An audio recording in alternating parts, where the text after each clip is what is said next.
में इस कार्यक्रम के अंदर समर्पित भाव से आए हैं, तो अंतिम में 4-5 वक्ता है। आप अपने समय का सदुपयोग करते हुए जो भी आजू बाजू में लोग भाई खड़े हैं, युवा साथी, वो कृपया पांडाल में आकर बैठे। सबसे पहले राजपुरा की पवित्र धरती को नमन।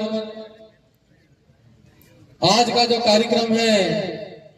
इंडियन रॉबिनहुड क्रांति सूर्य भगवान टंटिया मामा का जो मूर्ति स्थापना का मेरी बात शुरू करने से पहले मैं सबसे पहले भारत देश के मूल मालिकों की लड़ाई लड़ने वाले, देश की आजादी के अंदर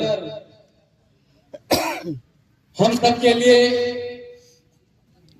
अपने प्राणों की आहुति देने वाले तमाम जितने पुरखे हैं, जिनकी मूर्ति स्थापित कर रखी है, यहाँ पर तस्वीर लगा रखी है,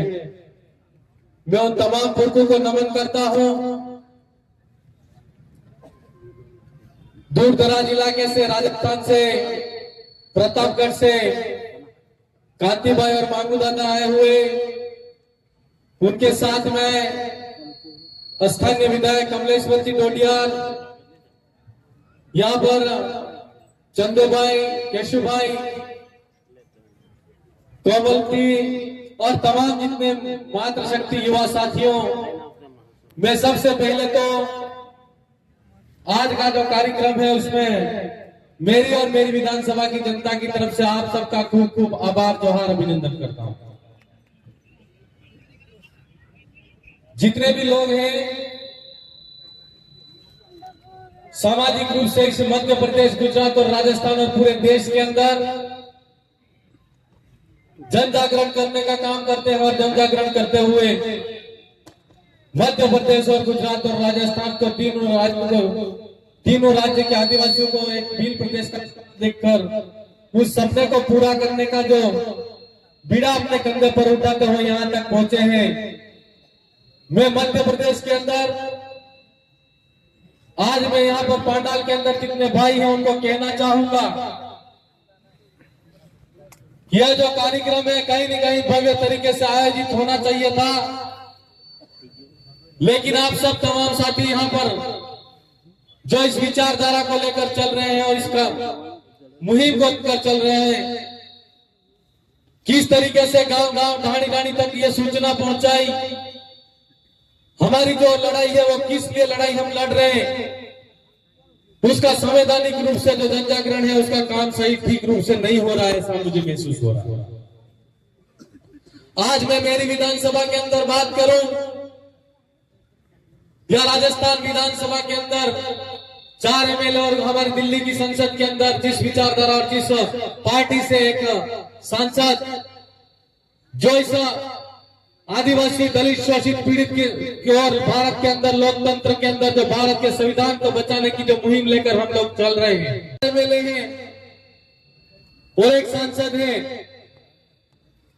और हम इतने होने के बाद में भी राजस्थान की सरकार हो, चाहे केंद्र की सरकार हो, अगर दलित, शोषित, पीड़ित और आदिवासियों के विरोध में कोई कानून बनाया जाता है तो हमको ऐसा लगता है कि हम कम हैं। मध्य प्रदेश के अंदर हम देखते हैं 47 विधायक आदिवासी इलाके के अंदर 5 सीटों से लड़के जाते हैं,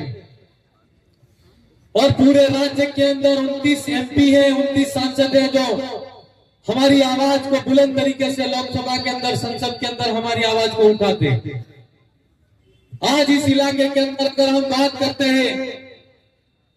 तो वास्तव में क्या धरातल पर आज 79 साल के अंदर लोकतंत्र के अंदर आजादी का महा उत्सव सरकार बना रही है, लेकिन हमारे आदिवासी आज मूलभूत सुविधा, रोटी, कपड़ा, मकान और जिस गांव के अंदर अगर वो जीवन यापन करता है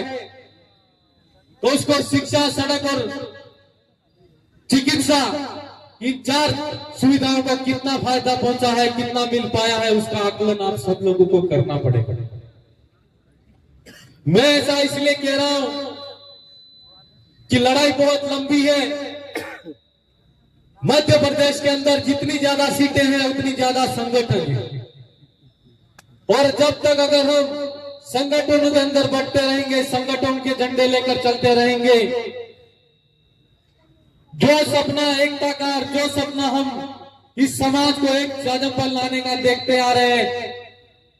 मैं आप मध्य प्रदेश के अंदर रहने वाले जितने मेरे आदिवासी भाई हैं, दलित शोषित पीड़ित हैं, उनसे मेरा कहना है कि यहाँ राज्य के अंदर जब राज्य का गठन हुआ, कई राज्य बन गए, हर तरीके से संवैधानिक जानकारी नहीं थी और हमारी सही तरीके से पैरवी नहीं हुई मध्य प्रदेश, गुजरात और राजस्थान के आदिवासियों को अलग करके। आज जरूरत है हम लोगों को कि वास्तव में हम स्वायत्तता के साथ में स्वतंत्र रूप से हम हमारा विकास कर सके, हमारी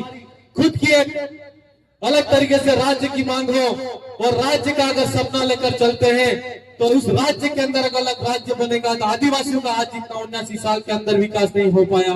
मैं आपको भरोसे के साथ में कह सकता हूं कि जिस राज्य के अंदर जो राज्य का मुख्य बनता है वो ताकत के साथ में और स्वतंत्रता के साथ में जो अपना सारा विकास उस क्षेत्र के अंदर कर सकता है। ये लोग जो लोग लोकसभा के अंदर जीत के जाते हैं और विधानसभा के अंदर जीत के जाते हैं, ये बखूबी तरीके से जानते हैं। आज पूरे मध्य प्रदेश के अंदर दलित शोषित